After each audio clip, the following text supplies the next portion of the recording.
Yo, what is going on, guys? Hope everyone's having a great day. And yes, this is Lord Brunson. We are here. We are ready to go. Let's go. You're not looking at, this isn't fake. This isn't, a pre-recorded video. Right. What is it? It's not a hologram.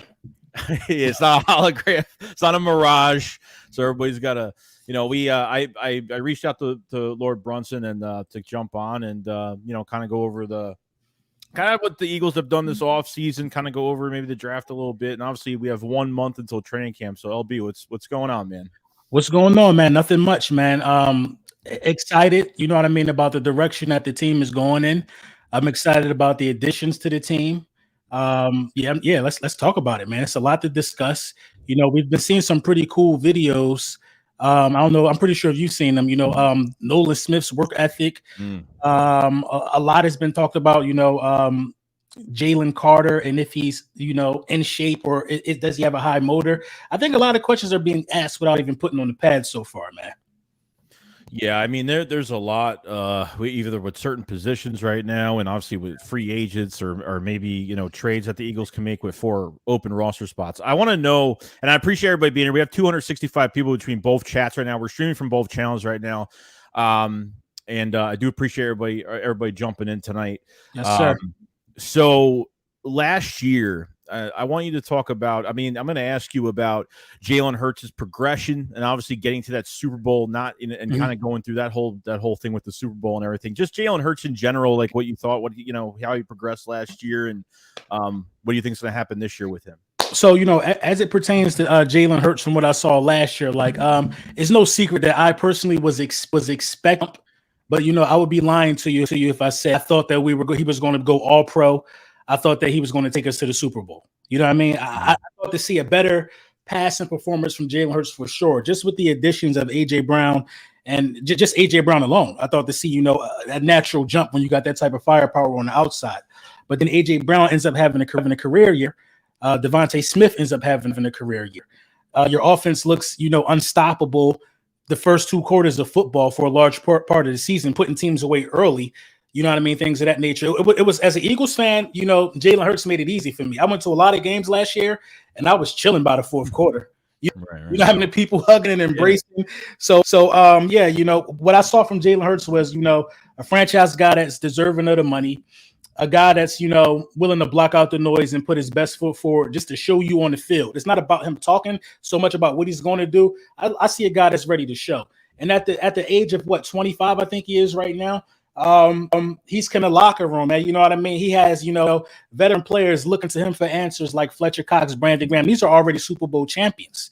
Darius Slay. A lot of these guys have accepted him as, that guy in the locker room. His leadership has gotten to the next level. Off the field, he's turning into a superstar. I mean, this is one of the first times. This is the first time since when McNabb had that chunky soup commercial. You know what I mean? This is the first time since around those times when we had a guy at the most important position be this noticeably, respected in the National Football League. Now, what I expect next year is I expect him to take another jump. You know what I mean? I think the throw mechanics look even better than what they were going into last year, which I thought was impressive.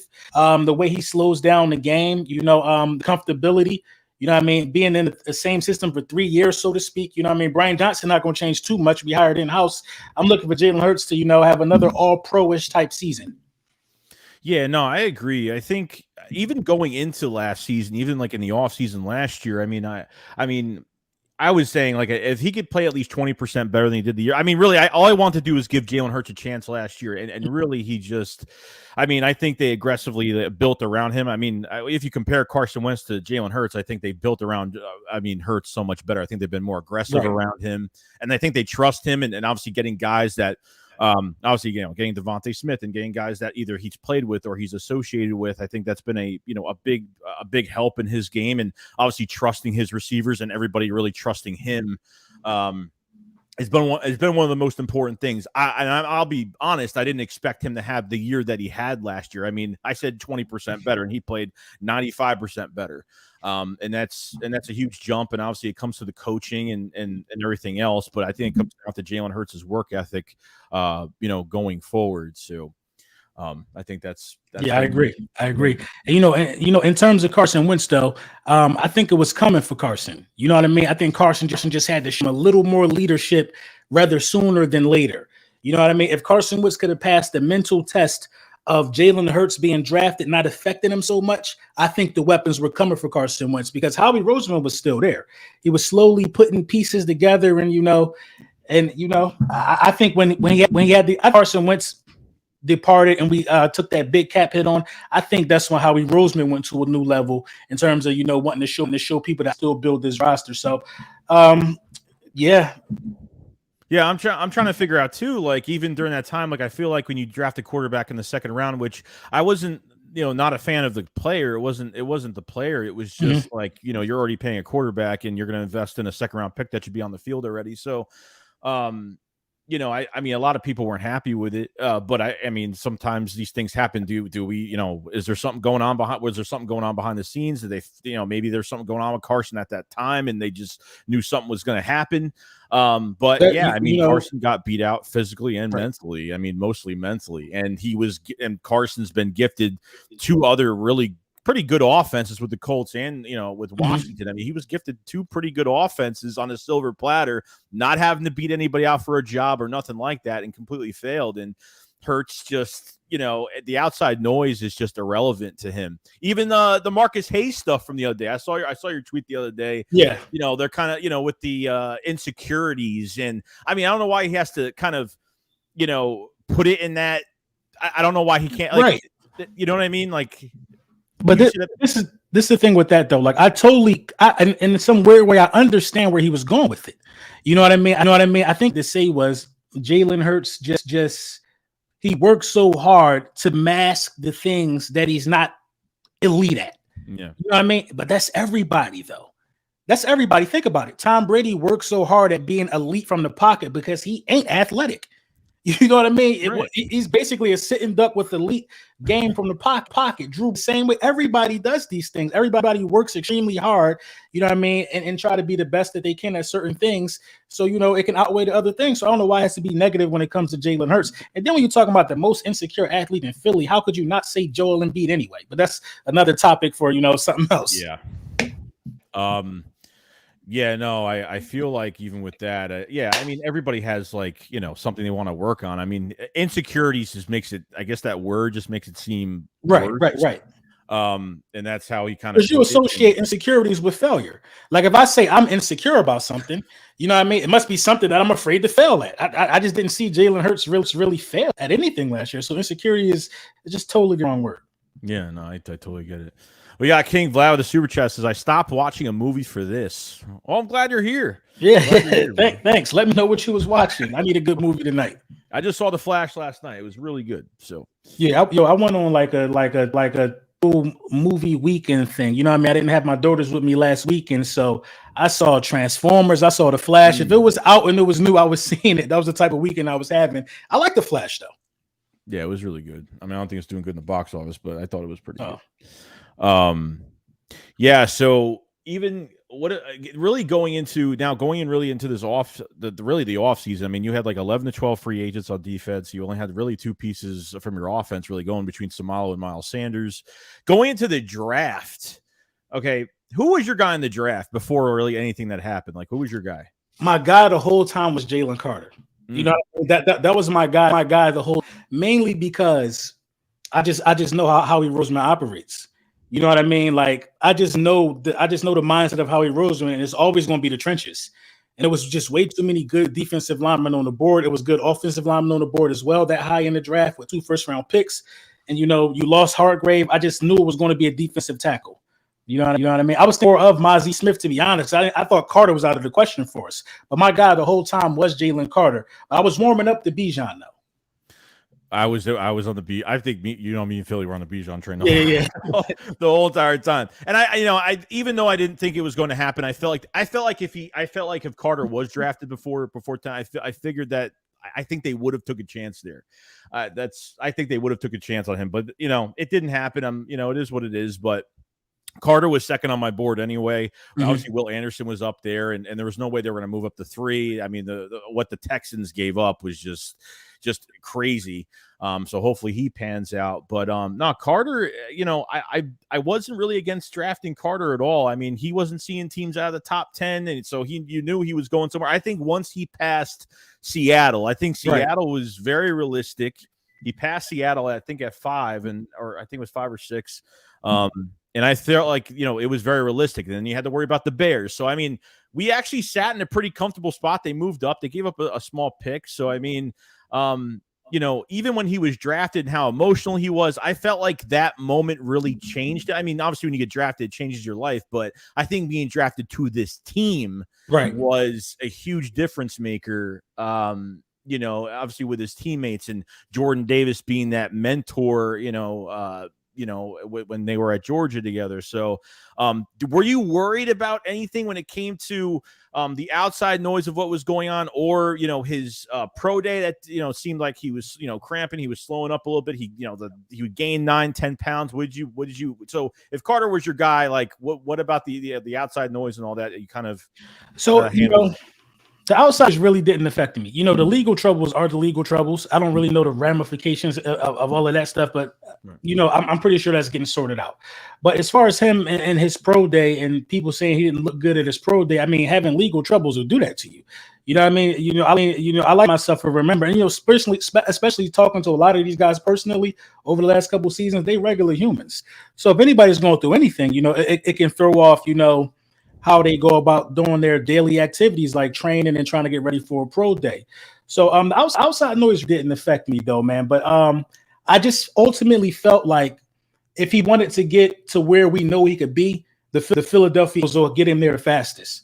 Just our style of play. Then you're bringing him around guys like Jordan Davis, Fletcher Cox, Nakobe Dean. You're building that familiarity. Then you draft Nolan Smith a couple minutes after that. You know what I mean? So you're doing a lot for him without pretty much being at the forefront. What you're doing, just unintentionally making it easier for him. And I think it's just a perfect fit.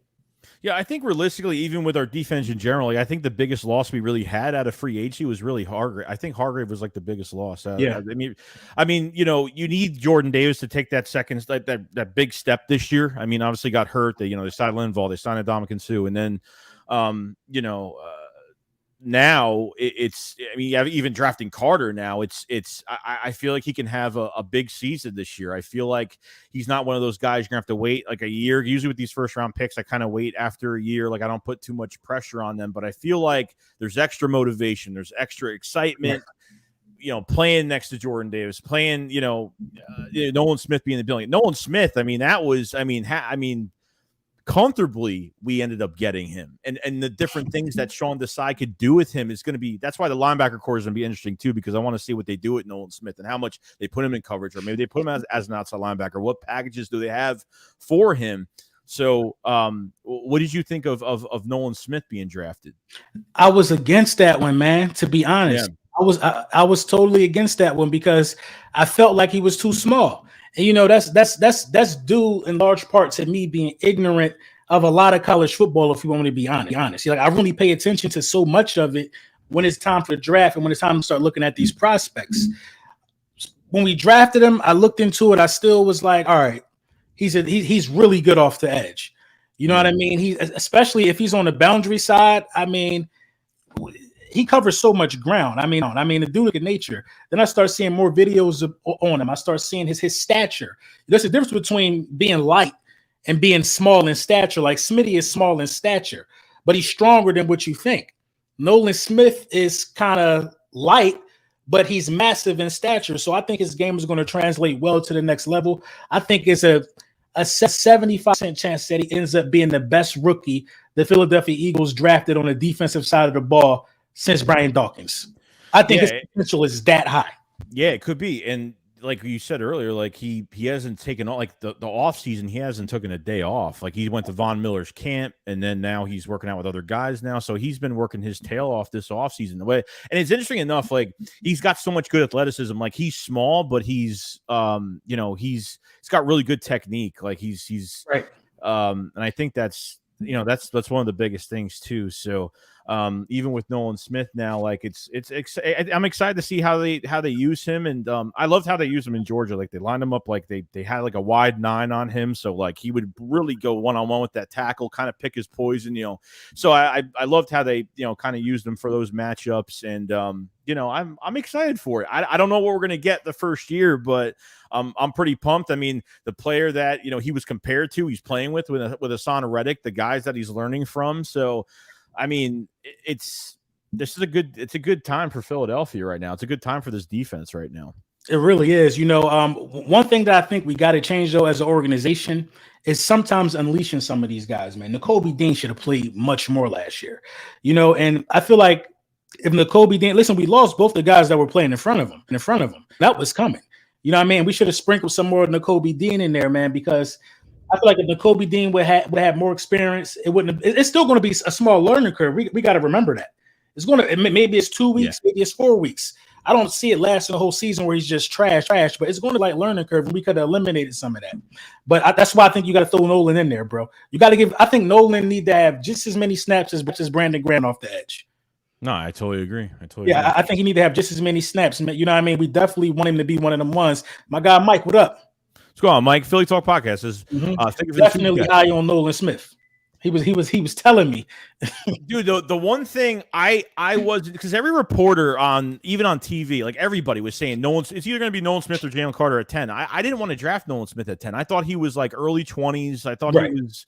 I just thought it was too soon, because I figured I didn't know what the Eagles were going to do, like for other, if they weren't going to get a trench guy, if they were going to get somebody. I didn't know if they were. I didn't know what they were going to do. So, I was glad I was really glad they picked him up. I mean, I didn't expect 2 defensive linemen to get picked in the first round. I mean, let me ask you a question. I know you were high on the Bijan train. So would you rather have had Bijan Nolan Smith or Carter Nolan Smith? That's tough, man. I knew it was going to be tough. I knew it was going to be tough with you. Because I understand, like with this offensive line you have right now, I mean, you can't just plug in anybody. You can't plug in a crappy running back and put him behind this offensive line. But I mean, you have someone like top tier like that to get pressure off you. But to be honest with you, like even on the third day, which usually the third day of the draft is really boring, and like it's 5 hours, and you're sitting there and you're just going to go through the motions of some of these picks and just see what they get out of it.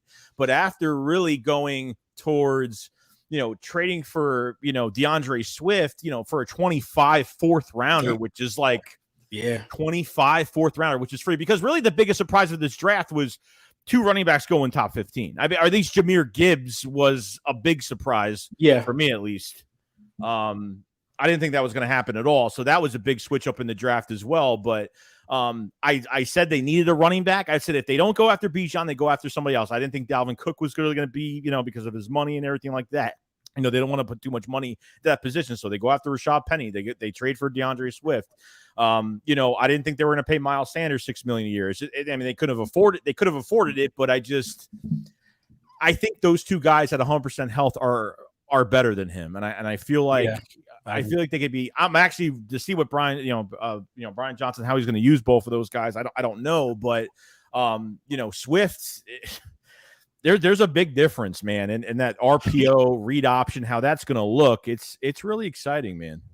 I agree. So when you put it like that, when you look at everything we did in its totality, I guess you came out better because you got Carter, Smith, and you got Penny and Swift at the same time. But if you compare any one of those generational-esque type of guys with Nolan Smith in the draft, I think you won regardless. If you get Bijan and Nolan, I ain't mad. You know what I mean? Because it's just like Nolan Smith, I just feel like is the icing on the cake. You know what I mean? You didn't really put him at 10, You know what I mean? But he could be as good as any one of those guys in the top 10. You know what I mean? And you pick somebody. Go ahead, my bad. Oh, I'm just saying. I said to myself, well, why, just add more firepower to your offense? Like, what's stop it? You know what I mean? And, instead of putting 35, you can put 35 plus points, maybe even 40 plus points on the board with Bijan in your offense. Even though, I don't mind what we did as long as they did something there. I was perfectly fine with it. I mean, obviously, it's a big what if with Swift, because he's got to stay healthy. He only missed 3 games last year, and Penny, Penny's a little bit of a mess right now. He only played 5 games last year, but hopefully, at least he didn't get hurt later on in the season or whatnot. Right. So he's had enough time to kind of recoup himself a little bit. But, and I'm a big fan of Kenneth Gainwell. I think he gets better every single year, but his contract is dwindling down right now. They just don't want to put money into that position. With the offensive line you have, you're not, you lose Isaac Samalo, and like, that's really it. And I think that's pretty easy to replace right now. Yeah, I agree. And it does make sense to put money into that position with the offensive line that you got. Like what the Philadelphia Eagles are doing is getting people paid. You know what I mean? DeAndre Swift probably going to have a good year behind this line and go somewhere and get paid. Same thing what happened with Miles Sanders. Like this offensive line is just so dominant. It doesn't matter who's back there. So I'm cool with it regardless. But, the chance to add a Bijan, which you would have got a 5th-year option out of, you know what I mean? It's, I'm going to think about it for a while. I'll get over it though. I mean, even when he went to Atlanta, I was kind of confused. Like, Atlanta's like, they got an offensive lineman, whatever, but even drafting him at 8, it just didn't make sense to me. And right. Like, I don't think they know that they have a quarterback yet. And you don't draft a running back top 10 if you don't have a quarterback. I mean, with what's his face, but right. I keep forgetting his name. But yeah. We have Kenny with the super chat. Thank you so much, man. It says Hayes' insecure statement made 0 sense. Jalen has been confident all season long. Does he have things to work on? Sure, but who don't? Number 1 is perfect. Yeah. That's what I'm saying, man. Everybody, nobody's perfect, man. That's how it is. Yo, Joe, what's going on, man? Joe, what up? Joe, the super chat says, "Oh, the round table is going to be lit this year." love to get in on those, no doubt. We got a super chat from Burgang 31. What's going on, man? It says 2 goats in the building. Hurts best in the NFL. All right. Appreciate it so much, Burgang. Yeah, so I mean the first round was it just fell into our lap pretty much. We didn't really have to do too much, didn't have to move up or do too much. But going into the even the second round, getting Sidney Brown and getting tylersteen, I think 2 really good premier picks with value that the Eagles really did get. Because I think that shored up, that safety position is going to be really interesting. What did you think about Chauncey, him leaving, that whole situation, and their plan B I think the Terrell Edmonds signing was a plan B, but the thing I can't stand is giving up picks for players, and I think the plan was to sign Chauncey to a long-term extension, but it was a real snake contract, though. It was like a backloaded, like here's $3 million this year. Here's $3 million next year. And here's like 20-something million the last year that he probably was never going to see anyway. So I don't know what you thought about that whole thing. I mean, if that's the true track, it was terrible. I mean, I would have felt disrespected if I was him as well.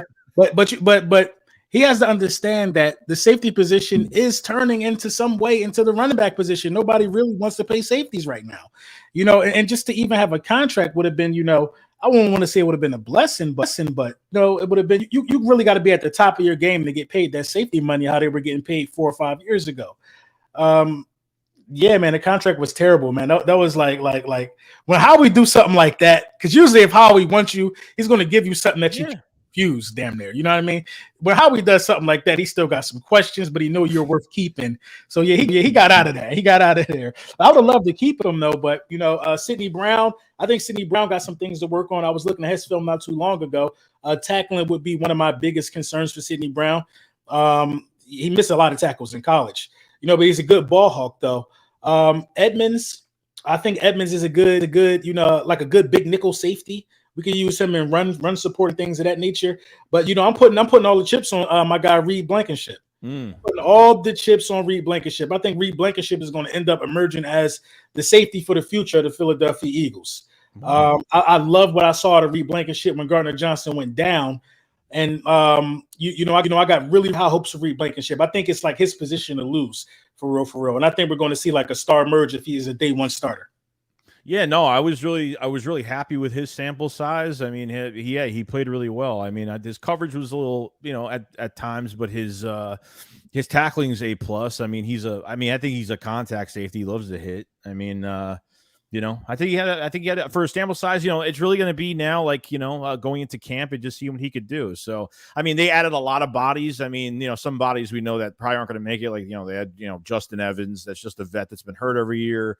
Mm-hmm. Kevon Wallace, we've already given up on at this point. So, I mean, or if they don't think it's good enough, maybe they go for a trade. Maybe they go out and get Budda Baker. I don't know. I think that's a big dream, but, I can't say no, it can happen because it can happen at the end of the day. So, right. Anything is definitely possible with Howie Roseman, but I think what makes us attractive to a player like Budda Baker is Budda Baker really, really wants to win.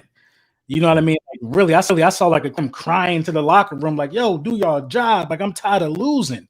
You know what I mean? And like, he really wants to win. And if you really, really, really want to win, you definitely should be joining the Philadelphia Eagles right now because they're doing everything to win. You know what I mean? I think a lot of people confuse, winning it all. That's always the ultimate goal, winning the Super Bowl. Right. But if your franchise isn't doing things to make you a competitive organization, then that's when fans stops coming to games. Fans, tailgates slow down. One thing I can say about the Philadelphia Eagles, they are always trying to win the Super Bowl. We're not looking to be tanking. We're not looking to rebuild. We always trying under Howie Roseman, and that's attractive to superstars. And Jalen Hurts, just made himself more marketable as well. So a lot of people want to come play for us. I think we could get Budda if we come down a little. I think he'll meet us in the middle for the sake of winning. Yeah, I think everybody wants to leave the Cardinals at this point. So that's true. We already know what's going on over there. Anyway, with all that, and obviously the new news with the not allegations, but the tampering stuff with Gannon, and I guess there's more news to it now, or whatever went on. I mean, glad when we lost, we left him in Arizona, and we left, and that was it. That was it. So. Oh yeah, Mike says, thank you for the super chat. He says, early record prediction from y'all. What do you think record prediction?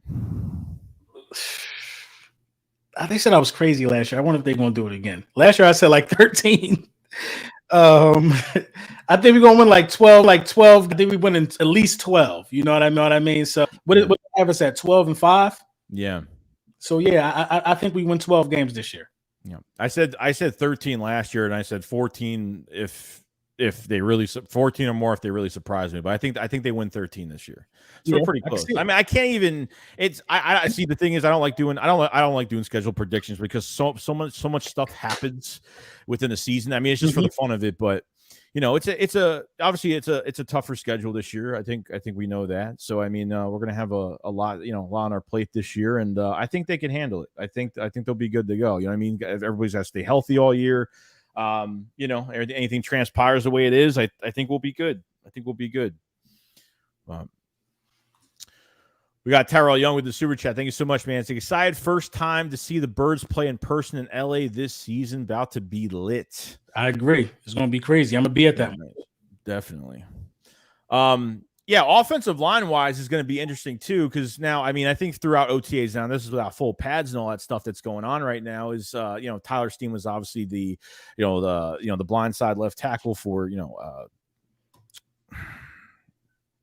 Bryce Young. Sorry, I keep forgetting his name. Now I saw it. Now I don't know what you think about the offensive line to replace them all. Do you think Cam Jurgens wins the right guard job? Or do you think there's going to be a legit competition with Tylersteen for that right guard spot? So this is my thing with the offensive line and these available spots and these players who seem to be next up for these available spots.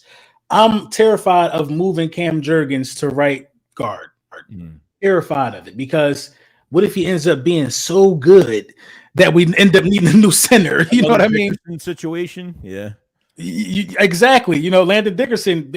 I think that's the least. I think that's the position he played the least in college, left guard, and now he's a bona fide left guard in Stoutland University. So I'm afraid of him being so good. Tylersteen can do it, but it's like do we want to keep shelving Cam Jurgens at the same time? Because Kelsey can keep coming back however many years he wants. He's going to keep getting 14 million. He's going to keep getting paid if he keeps coming back.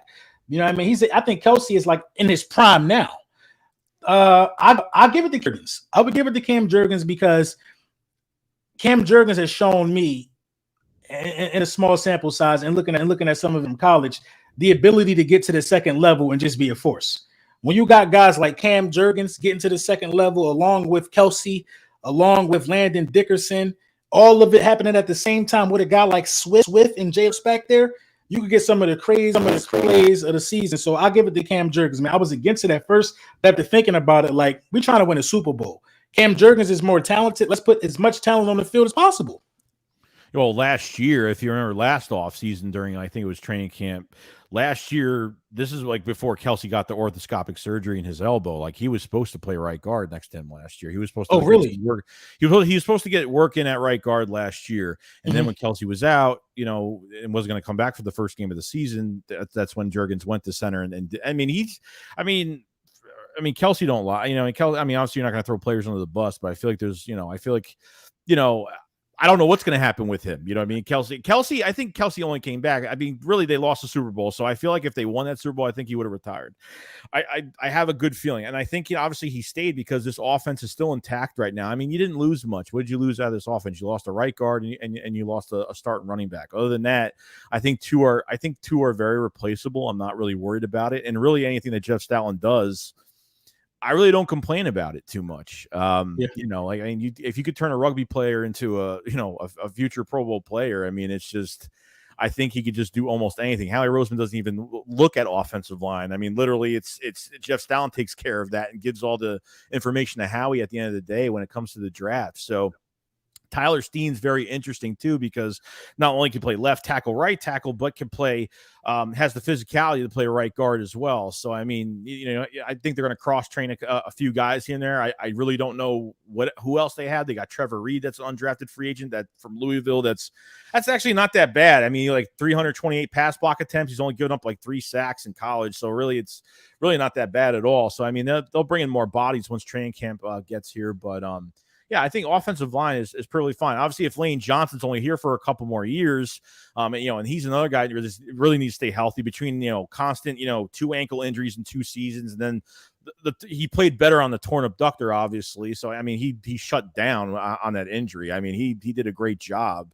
I felt like it didn't really affect him too much. So offensive line wise, I think we're good. And I was glad that Kelsey did come back, which was big. So. Yeah, I think the offensive line is just. I think we have a bunch of good problems. You got a bunch of a bunch of guys that's able to get trained. You have, probably one of the best offensive line coaches in the history of the game. So yeah, I think we're in pretty good shape. And then you like.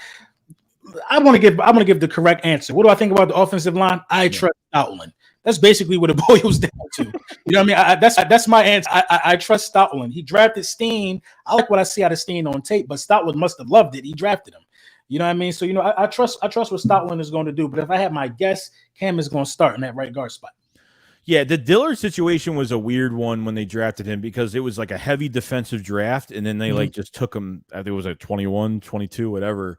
And then they redshirted him like as a first round pick. You redshirt. That's when Jason Peters was here, and then they kept playing him, and kind of blew his confidence out of the water. They started him at that right tackle spot for like 3 games, and blew his confidence out when Lane Johnson ended up getting hurt. So I mean, I feel like they've hit really well on offensive line. So I feel really good about it.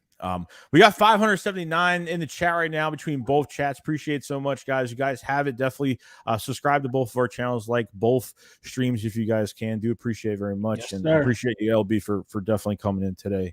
No doubt. Of course. Let's go to Quez Watkins. Why not? Everyone's talking crap about him most of the time. So they call him Quez Dropkins now. Quez Dropkins. Do you agree with that? I'm up and down with that one, man. I'm 50-50 because, I was one of the guys that, like when me and Philly Firehound were doing a draft board, Quez Watkins was on my draft board. You know what I mean? I saw it. You know what I mean? I think he was like the first player we drafted that I ever did a video on saying why we should draft him. and he was great his rookie year. You know what I mean? And he wasn't bad. He wasn't bad at all his rookie year. He was looking like a solid number 2. I think it was a down year. That's all, man. It was just a down year from Quez, and Quez has had malfunctions in big moments, like when you've been training against Washington in a scrappy game. You know, you're 9-0. Quez has the catch, the fumble, and that was on like a game-winning drive damn near when that happened with Quez Watkins. In the Super Bowl, he like jumps in the air like a dolphin out of the water. You know what I mean? And some weird way doesn't even get a finger on the ball. Some people quote unquote think he kind of hung Minshew out to dry with the one interception in Dallas because he didn't fight for the ball or come back for the ball. But Quez Watkins got to show up, man, because what's his name? Olamide. Am I saying that right? He is. I say it wrong. I get corrected in the comment section every day. Olamide Zaccheaus. Yeah, Zaccheaus. He is absolutely capable of taking Quez Watkins' job. Absolutely capable, just off of his yards after catch ability alone. And he also can stretch the field to a degree. He's physical. He's better blocking down the field, which is what we really like. I mean, for our RPO sake and things like that. So Quez got to keep his foot on the gas. He absolutely has to keep his foot on the gas because guys like Olamide Zaccheaus, they're coming. They're coming for that position. You know what I mean? So I think it's going to be a dogfight to the end in camp between those two guys for that third spot.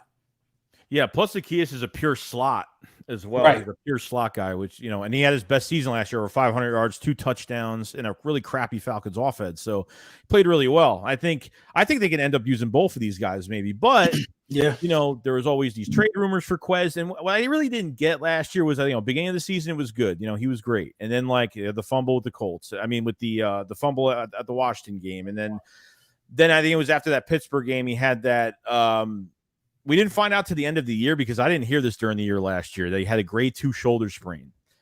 Yeah. So at the end of the year, so when we played the Super Bowl, obviously we were in the Super Bowl, and obviously he dropped, one of the biggest catches he would have had, right through his hands. He's not playing consistent games, and you throw him into one of the most important moments of that game, that's what I didn't agree with in that game, was giving him that big moment where he's not playing consistently every week. I mean, it was to a point where they were giving Zach Pascal more shots, and even when Dallas got hurt, they were throwing the ball to Calcaterra and Jack Stahl most of the time. So I don't know if they phased him out because he wasn't playing up to par, or they phased him out because of this injury, or maybe both. And then at the end of the year, they kind of just, they gave him a gift that he just couldn't unwrap. But when you look at Quez Watkins' role on this team, he really got one job. It's to run these deep routes in the manner that makes Jalen Hurts make a decision. Either you're going to play Quez or you're going to bite to AJ and Smitty, who have been killing you all game. You know what I mean? Jalen Hurts has got so good at reading the defense. Once they bite to AJ and Smitty on some of these under routes and some of these posts of that nature, that's when he goes to Quez. So I kind of feel like that was Quez's moment right there. That was the moment. You know what I mean? You got to make that catch. The ball was right there. You got to make that catch. And the way that Jalen Hurts was on point, you know what I mean? Anybody could have been inserted. If you run your route correctly, you're getting the ball. And I just feel like Quez, nobody else could have got open on that route. You know what I mean? Probably Smitty, but you want Smitty to stay on the outside. AJ could have, yeah. But Quez, I mean, I just think you got to catch that one, man.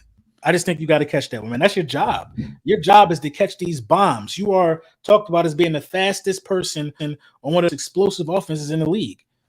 Yeah, and sometimes being, wide receiver 3 is a good position, and sometimes it's a real crappy position because, you have to be one of those guys that has to be ready 100% of the time because you don't know when the ball is going to be coming to you. At times, if Jalen Hurts goes through his progressions and there were certain times where Quez wasn't ready for the catch. Is it Jalen Hurts being inaccurate, or was it Quez not being aggressive to the football? And I think it was Quez not being aggressive to the football in certain situations where he had separation, where Jalen Hurts would extend the plays and stuff like that. So, I mean, he's packed on some muscle. He's working his butt off this offseason. I mean, I know, there's some people out there that know his trainer that mentions them clips of, what he's been doing this whole offseason. So it's really going to be between Quez and Zacchaeus because it makes me nervous a little bit because you want to make sure your two number one wide receivers are literally going to stay healthy this year. And if they're not, who's going to replace that? Because I mean, you're gonna look at undrafted free agents and Joseph Nagata or like Charleston Rambo that's played with Jalen Hurts or Hayden Jaden Hazelwood that played with Jalen Hurts, like a bunch of they're just bringing in guys that have played with Jalen Hurts. It's just kind of insane. So you got Britton Covey and Devin Allen and all of them, which it's. I don't know if we were going to get to this during this show, but I think wide receiver is one of our weaknesses. Believe it or not. Why do you say that? Because of depth, or are you talking? Yeah, it's depth. Like we got to remember that AJ and Smitty didn't get hurt at all last year. You know what I mean? And a lot of people were expecting AJ to miss some games because I think he has in the past. It's not that much, but a lot of people like to say, well, he's going to miss a few games. That's one of the knocks on AJ Brown. But think about it. We've never seen the Eagles operate in a manner to where both of those guys weren't on the field. We haven't seen that yet.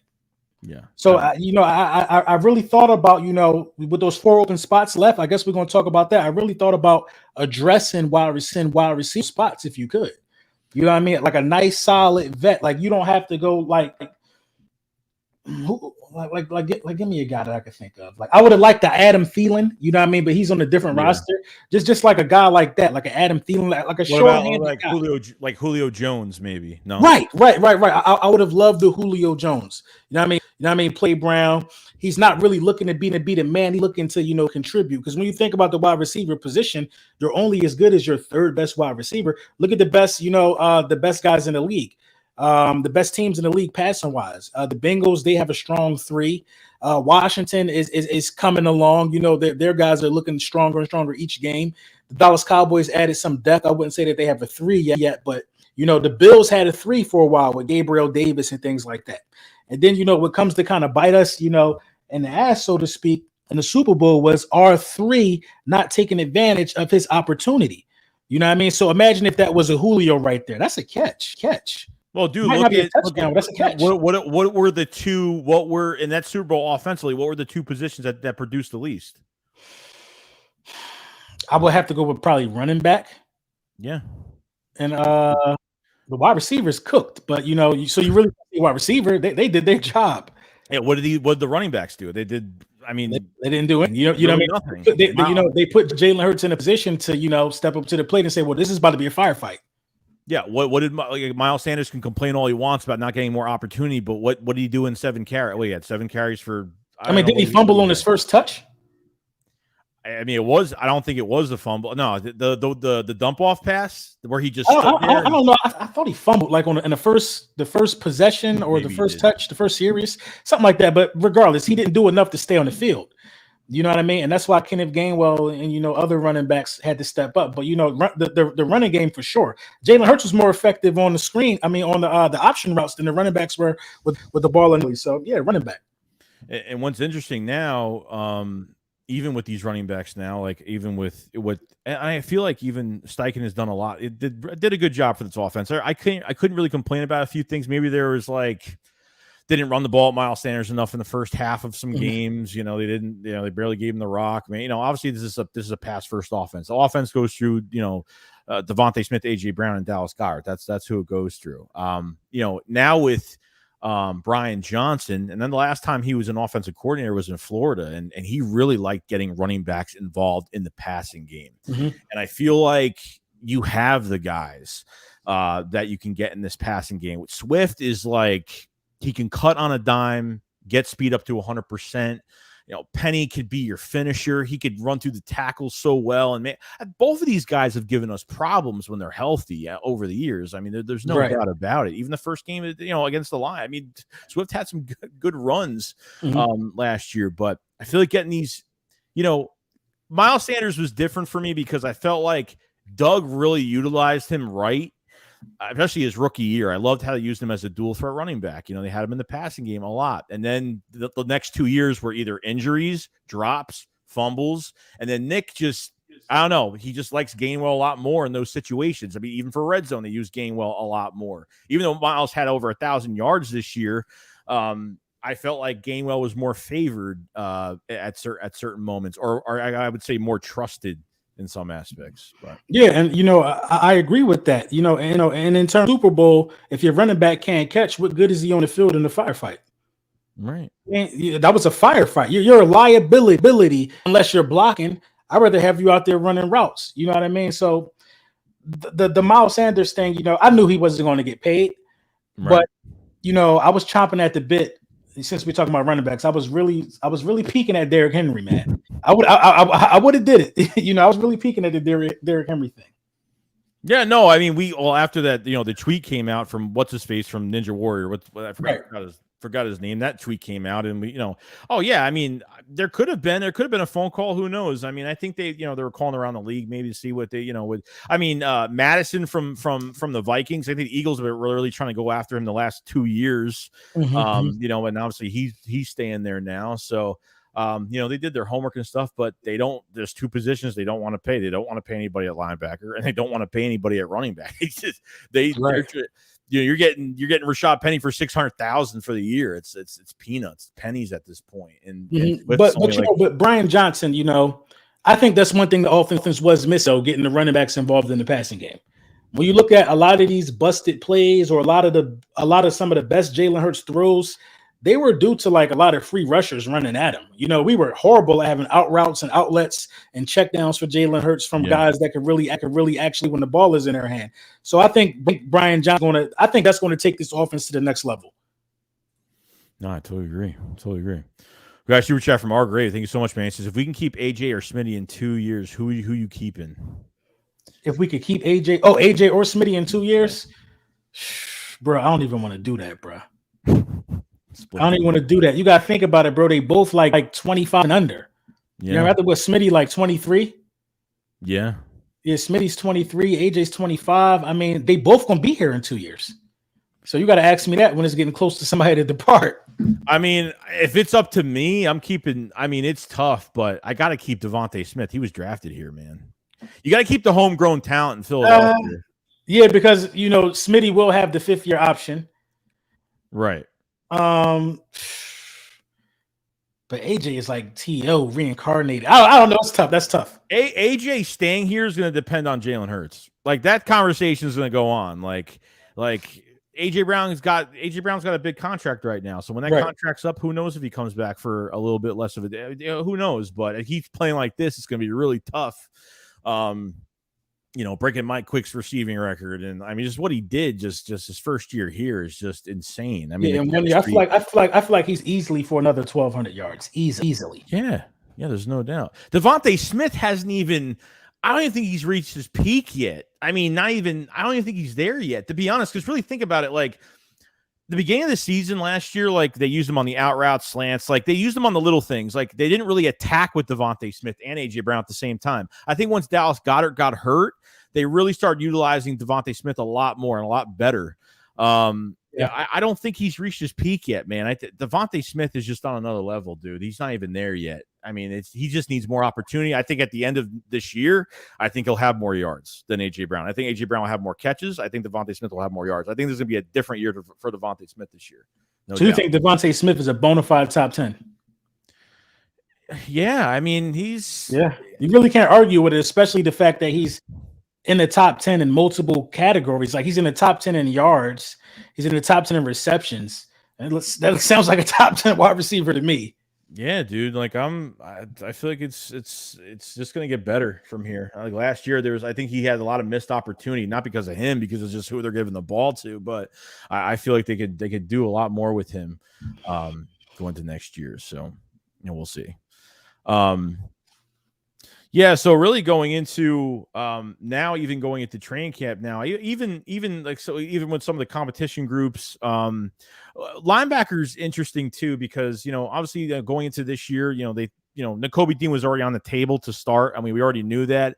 I wasn't a big fan of, obviously, I think even TJ Edwards, like they were okay. Like they, obviously they had coverage issues, but Kaiser White, I thought played really, just didn't really play up to par last year. I felt like, Nakobe Dean with the sample sizes he was getting, he just looked like he could play like at this moment. And he really didn't get a chance. So do you think the Eagles need to add another player at linebacker? Or do you think there's I would. You know what I mean? I would. I would even take a chance on somebody. You know what I mean? At linebacker, if that makes sense. Yeah. Like if it's a free agent that's just out there, you know, people aren't saying the best things about, I would take a chance with him because, you know, you can't be serious if you think you're going to come out there with Nicholas Morrow and Kobe Dean. You just can't be. That scares me. The thought of that scares me, to be honest. You know what I mean? Maybe they play well together and surprise me, but as of right now, you know what I mean? And I don't think Nicholas Morrow is trash. I just don't like that combination. Yeah. I just somebody got to be there, you know, to like settle it down. You know what I mean? I just feel like somebody got to be there to like add some stability, man. I was thinking about Patrick Queen. Who knows? Maybe this is where Nolan Smith really comes into play. Right. Yeah. You know what I mean? Maybe that's the master plan behind this all along. The noise at linebacker. Yeah, I mean that's like I said earlier, I think he might be in the plans at linebacker as well in certain packages. So I think that could happen because I look at this linebacker core like Nicholas Morrow's not. I don't like you said. I don't think he's trash either, but I just feel like I got to see it. Like I don't know. I think I don't think he's the best coverage guy. And I know that the side likes to use those linebackers that could do both. It really depends on how they're going to use this guy because really behind Morrow and Dean there's really nothing. I mean Davion Taylor I thought had a really good season in 21 and he had a good season. I think him and Edwards played really well and then he had the knee injury and then he got hurt and then he got hurt last year. So this is going to be probably Taylor's last round to do something. And obviously they're not going to put anything on a undrafted free agent and Ben Van Sumeren from Michigan State. He's a freak athlete, but he needs help on terminology and other things. So Patrick Queen or getting Isaiah Simmons would be great. It just depends what you're going to have to give up. I mean, I saw a trade proposal. No, I think that was for Budda Baker. I saw a couple trade proposals. I think it would only cost maybe a 5th or 6th round pick for Patrick Queen. And I think they're looking around the league. There's 4 open roster spots right now. So, I mean, anything could happen at the moment of time. So I feel more comfortable with the safety position right now than I do linebacker. I just felt like because they added more bodies to safety, they just did a lot more. And obviously with Chauncey not coming back was really not in the plans. But obviously if Chauncey wasn't coming back, if Chauncey was coming back, we probably wouldn't have had James Bradberry coming back. I think that was the biggest surprise with James Bradberry coming back.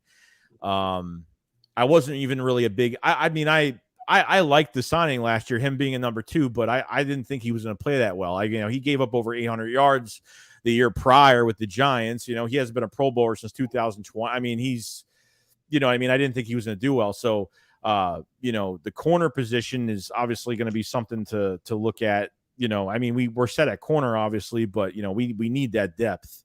So, right, I agree. I think Eli Ricks. Hopefully, I really like Eli Ricks. Hopefully he does something if he gets the opportunity. But Bradberry playing as well as he did, it was a surprise. It definitely was a surprise, man. I think they got him ranked as the number one cornerback in zone in the National Football League. Some pick sixes, playoff interceptions. He reads that zone really, really well. He uses his length and his athleticism. So, the Scott would just do well for as long as we could keep them together. But I think this is the year for where the cornerbacks.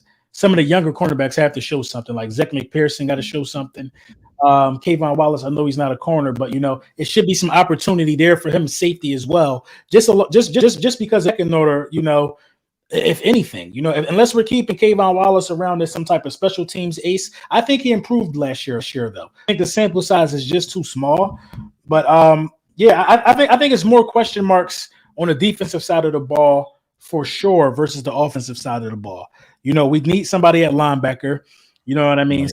It's kind of, it's uncertain. It's uncertain. Depth at the cornerback position. So, as talented as we are as a roster, there's always room for improvement. And with those 4 roster spots, I'm excited to see what direction this goes because it's going to go somewhere. Yeah. I mean, what do you think about Keely Ringo, cross training to safety? I think that makes sense. I think that makes all the sense in the world. You know what I mean? I think he actually could make it at cornerback as well. So, it's all about, what the brass of the Philadelphia Eagles see as the future of this football team. You know what I mean? Keely Ringo cross-training at safety, it could work. it definitely could work. I think it's more the winning move that needs to happen on his roster on the deep side of the ball. I know Kayvon Wallace probably too small to play linebacker, but I think he'll excel there. You know what I mean? Yeah. I think he'll excel there and some linebacking situations, because you need all the help you can get at that linebacker spot. If you ask me, you need to try a bunch of guys out. Yeah, no, they have to do a lot. I feel like once they get in full pads, once they get in the joint practices, obviously like the preseason, even the preseason games, I think they'll have some value to it. Just to look at more of the back end of the roster, it's not a bad thing. But obviously Nick values the joint practices a lot more.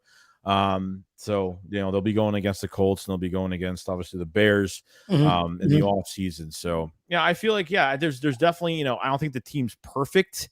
But I feel like we had so much talent last year that I felt like you had all this talent and defensively, and we just didn't have a brain behind the defense. Really, I feel like a lot of these players bailed out Jonathan Gannon. I mean, I was seeing the signs. I mean, look, when you're winning, we shouldn't really complain. But when you're seeing like when Gannon's taking his foot off somebody's neck and they're starting to breathe, you gotta put your foot back on his neck. Right. That's what you got to do. And I felt like he did that so many games, and it's unfair to the offense. Like you're gonna sit back. You're going to let these teams kick field goals on you, and then you're going to put more pressure on this offense, which, I think the offense they don't care. Hurts doesn't care, but it was so bad last year that players are coming to Gannon on how to, first in 21, it was, I don't have enough players for this to do the defense I want to do, disguising coverages, whatever he was going to do. He didn't disguise no coverages. I mean, he disguised and maybe sat there the whole time, but that's it. But going into last year, like he had players coming up to him to give feedback on how to use them in the defense. I mean, it's just, I don't even know what happened at Super Bowl, bro. I really don't. Like, there was other things to worry about. I know, like, that they watered a turf field 2 days before, and I'm still not over it. I've only watched the game 2 times. I can't even watch it anymore. It's that embarrassing. I didn't watch it again. I didn't watch it again, man. And I feel like I hate making I don't even want to watch it. So ticked off at the way things happened in that game. You know what I mean? But as far as what I think about Gannon in that game, I think Gannon just couldn't find an answer for anybody. Gannon got exposed. Gannon showed you what happens when a historical defensive front can't get home because the field is a mess. That's the only reason why we didn't get to Patrick Mahomes. 100%. That was just, a soggy hot mess. And Gannon got exposed, because if you can't get to a guy like Patrick Mahomes, he's going to expose all your flaws. You got to get pressure on a guy like Patrick Mahomes. Patrick Mahomes was calling out the coverage, man, on touchdown throws. Zero blitz, calling it out. Coverage, now, I think Sean Desai has to be better at disguising. You know what I mean? That's what Sean Desai has to do, because Gannon didn't disguise anything. And all Sean Desai got to do is disguise. The talent on the football field is going to take care of the rest.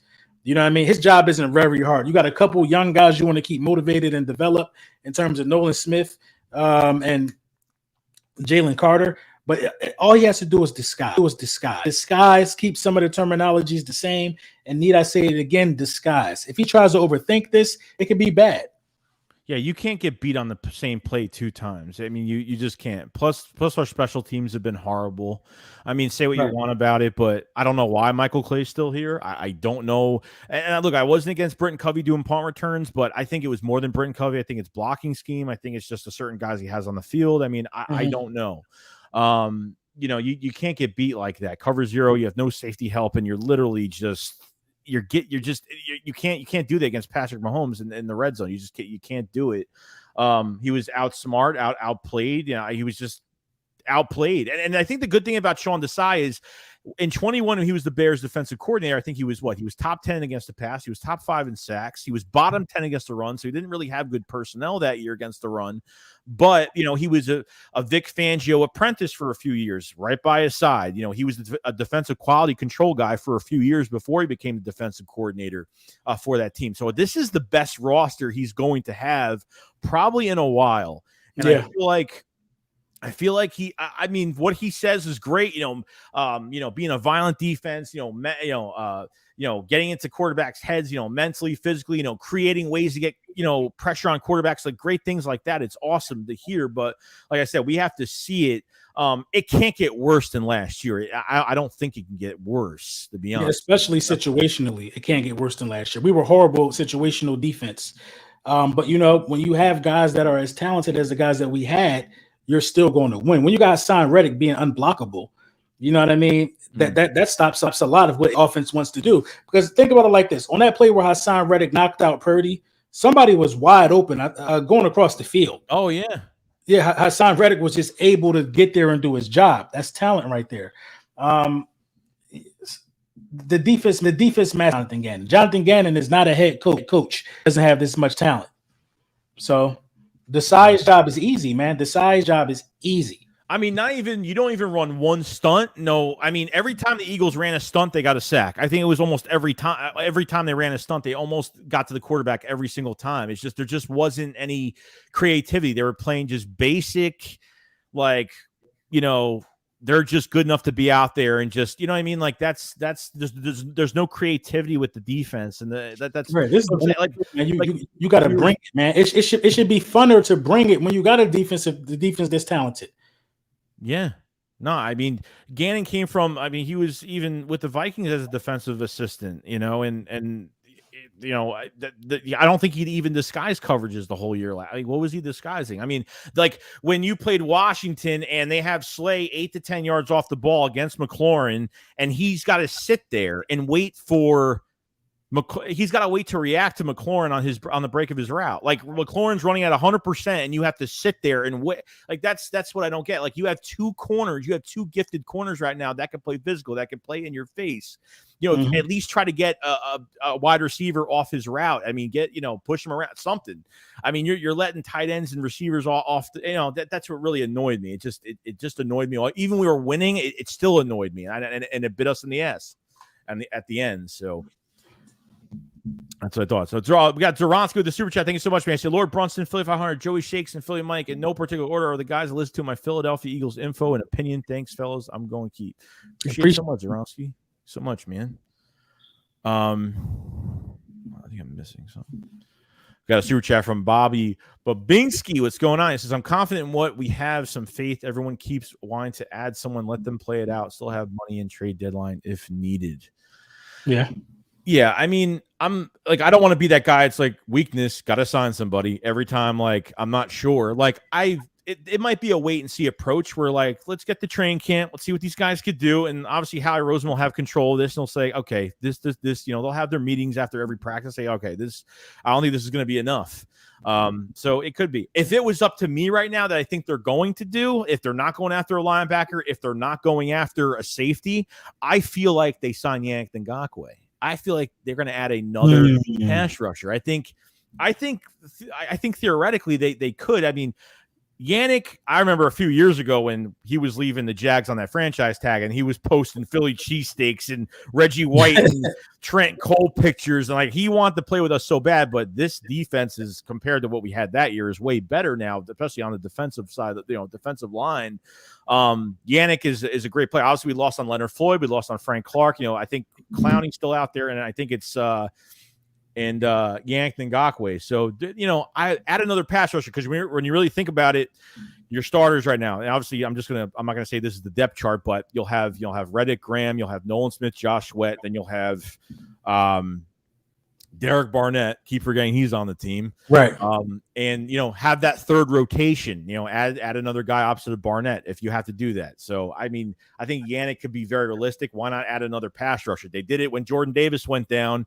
They added two guys, and then Jordan Davis came back, and they had so much depth at defensive tackle. It was crazy. So the more the merrier. Yeah. I'm not mad at Yannick. You know what I mean? I was thinking, another guy that I was thinking probably like a dark horse guy is Kareem Hunt.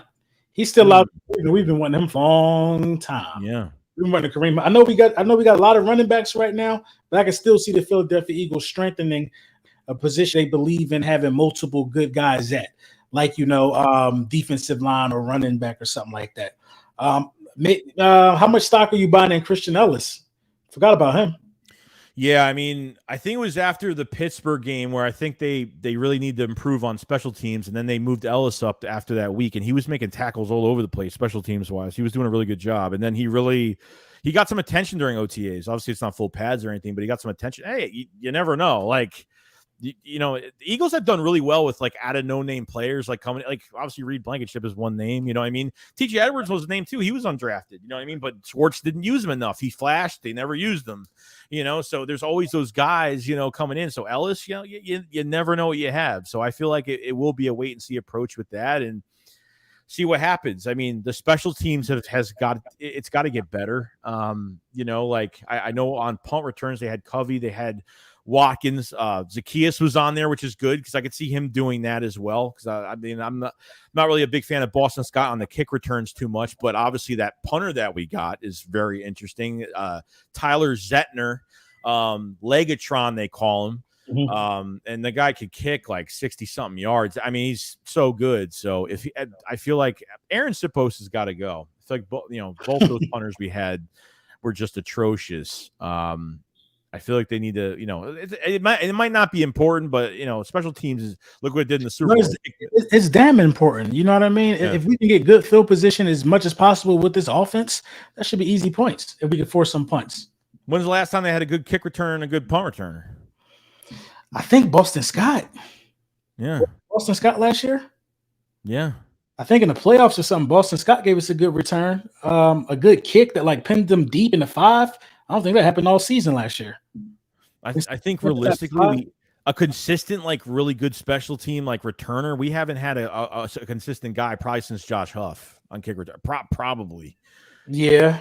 Obviously Darren Sproles, obviously. I mean, consistently. But Josh Huff, you know, he was great, you know. Mm-hmm. But yeah, that's the third part of the game that's got to get fixed, and you know, it might not seem some people don't really care, but you know, you punt middle of the field like that from your own end zone, and that's what's going to happen to you. It's you're going to pay the price for it, you know. So it just made it sweeter just to watch the defense even have to work even harder. It was just ridiculous, but yeah, I mean, I'm pretty pumped. We have 1 month. I mean, we are 1 month away from Eagles training camp. It's going to get crazy. We're going to be like all over Twitter every single minute of the day and seeing what these depth charts are going to look like. And then, you know, once we get pads on, it's going to get nice. Just, I'm really happy that they don't do the mini camps anymore. They're one of 3 teams that don't do the mini camps. So they don't do the extra stuff like other teams do, you know, kind of stop with the, you know, with the injuries and, you know, with the extra injuries that don't need to happen right now. So, yeah, dude, I'm ready to go, man. Cause it's going to be exciting, man. You know, the battles that we have to look for, you know, the timelines are going to be flooded with these videos and things of that nature. I'm going to try to make it out to, you know, one of the live ones, you know, that can, you know what I mean? I love seeing the good practice. You know what I mean? I think this team is going to be upbeat. I don't think this team, you know, coming off a Super Bowl loss, it could really cripple your organization. But this team is so young and hungry, and the key pieces like quarterback, wide receiver. I mean, our team is so seasoned and full of old, nasty vets in key areas like offensive line and defensive line. So I think we're poised to be right back in this same situation. And it all starts with training camp, man. How bad do these guys want it? Who's going to be that dark horse guy that moves so much that he demands starting quality minutes? So, you know, we get to learn a lot about the things of that nature, but I can't wait. We're under 90 days kickoff. It's time to get camp going.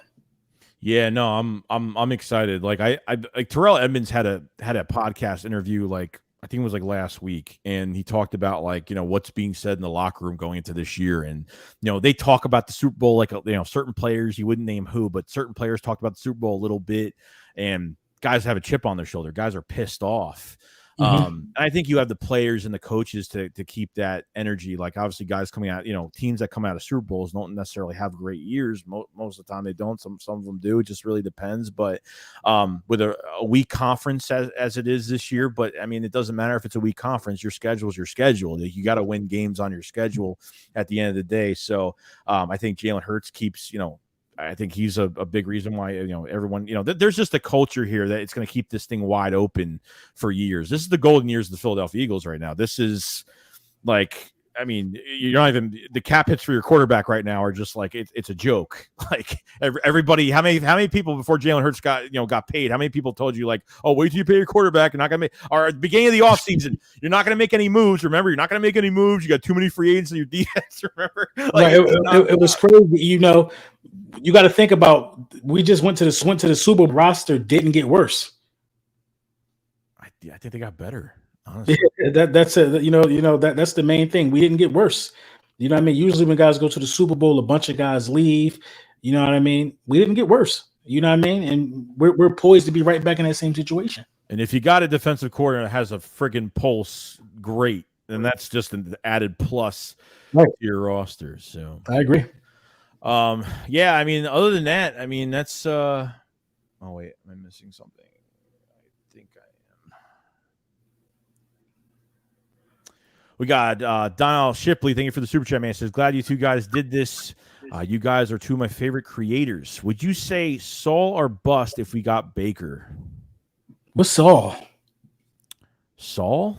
Yeah. Saul. Saul or bust? Is that like a different word? Yeah, we got Baker. I don't know what you mean, Donnell. Yeah, I don't know if that's a real word. I mean, it might be. My vocabulary is not bad.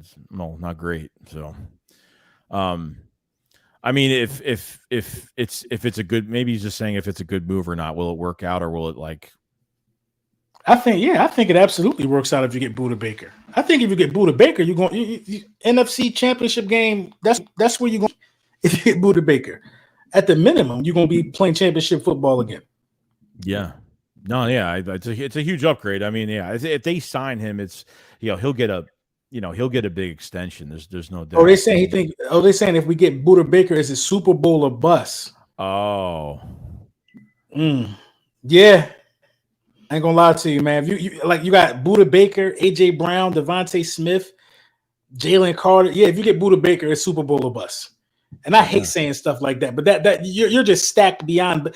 Buda Baker, Darius Slay, and James Bradbury. That's Super Bowl or bust. With that defensive front, that's Super Bowl or bust, man. Yeah, I mean, do you think they'll have under 70 sacks next year? Yeah, I think they'll have under 70 because you got to think about it, man. Hargrave had 11 sacks from the defensive tackle position. That's hard to do, man. Hargrave is probably a top 3 defensive tackle in the league.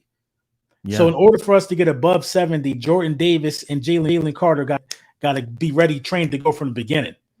Yeah, and that's going to be that's going to be the most. I think Jordan Davis is the most important piece to your defensive line. I mean, he's the one that commands the double teams. He's the one that helps out everybody else. Right. That's around him. So he's got to make a big jump. I mean, from what we've seen so far, I mean, I feel like Davis has lost some weight. I mean, he looks like a little bit lighter now than what he compared to last year, and he just got to stay healthy. And how much of a big jump are we going to get from Jordan Davis? That's going to be the thing. I mean, who knows? His injury was kind of like a freak one. Didn't he step on somebody's foot or something like that? Yeah, I think so. I heard it was like a freak ankle, like a high ankle sprain. You know what I mean? I'm not even concerned about how this health. It was conditioner for me. And he was playing good. I mean, he was a top before he got hurt. He was a top 13 defensive tackle against the run. He was playing really good. Right. That happened, and they had this. Howie's like, now you got no excuses. I just signed 2 veterans. It's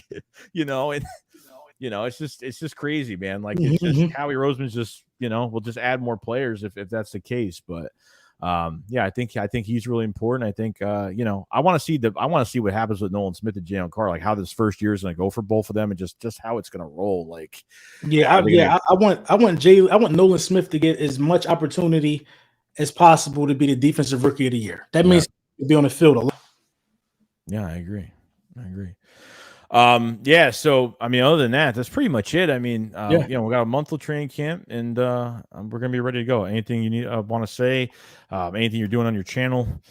No, just the regular day-to-day stuff over there, man. Make sure you subscribe to Self and Joey Shakes. You know what I mean? Daily content. You know what I mean? Hot takes, all of that stuff. We both do, it all in terms of Philadelphia Eagles go. But yeah, man, it was a great stream, man. I can't wait to have you on. We're gonna do something closer to when camp start. Yeah, maybe we'll do what is it? Goat shakedown. The goat shakedown. 4 of us, something. We could do that. We could definitely do that. Yeah, guys, there's 533 in the chat. I want to thank everybody for coming tonight, and supporting both of us. And I didn't think many people were going to be in here at all. I mean, I didn't think, I was really happy to get Lord Brunson on, and and I think it was overdue. I agree to get this going, and I'm really, I was really thankful for him. Really thankful for you to come on. It was great. So no, man, I appreciate it. Anytime, man. Anytime. Definitely.